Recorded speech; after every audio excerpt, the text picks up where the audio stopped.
Il y a besoin de se retrouver tous les 2 ans parce qu'il se passe toujours quelque chose sur les pommes de terre. Il y a des thèmes et des contextes techniques et réglementaires qui bougent très vite. On parle d'Ecofito 2018 régulièrement. Il y a de l'innovation variétale, il y a de l'innovation produit, il y a de l'innovation outils de pilotage.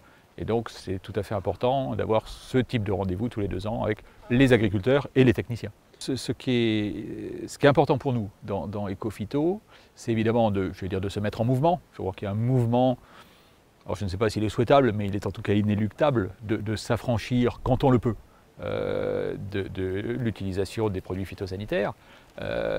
Et ce qui est très important, c'est donc de donner aux agriculteurs tous les moyens d'être très productifs, d'être très efficaces économiquement, et de limiter le recours aux produits phytosanitaires.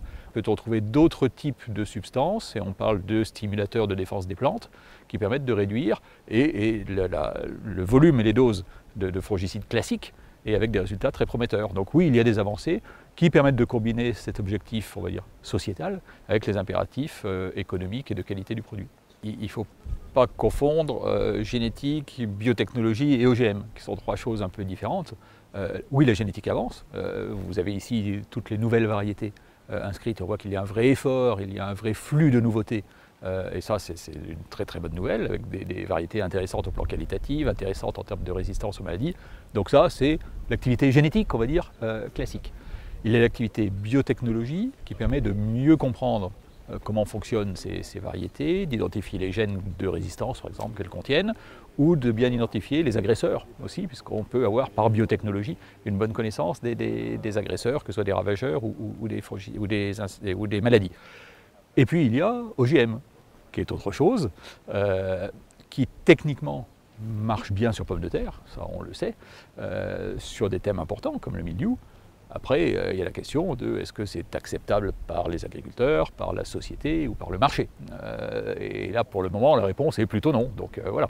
Sur les couverts végétaux, sujet tout à fait important, on essaye de faire un éclairage réglementaire pour que les agriculteurs ne se mettent pas hors la loi de bonne foi. C'est ça le risque. Et puis des sujets très techniques.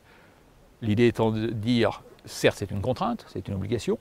Est-ce qu'on peut transformer cette contrainte en opportunité en disant ces couverts végétaux, peut-être qu'ils peuvent apporter de l'azote, gratuit ou à peu près dans le système. Peut-être que aussi on a des plantes d'interculture qui sont efficaces pour lutter contre un certain nombre d'agresseurs, de ravageurs, de maladies du sol. Et donc on va faire le point sur tout ça.